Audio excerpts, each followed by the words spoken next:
चैत्राचं ऊन माझ्यावर पडलं चैत्राचं ऊन.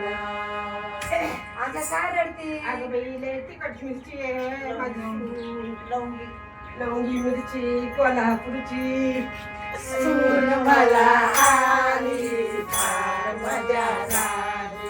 सून मला आली फार मजा झाली.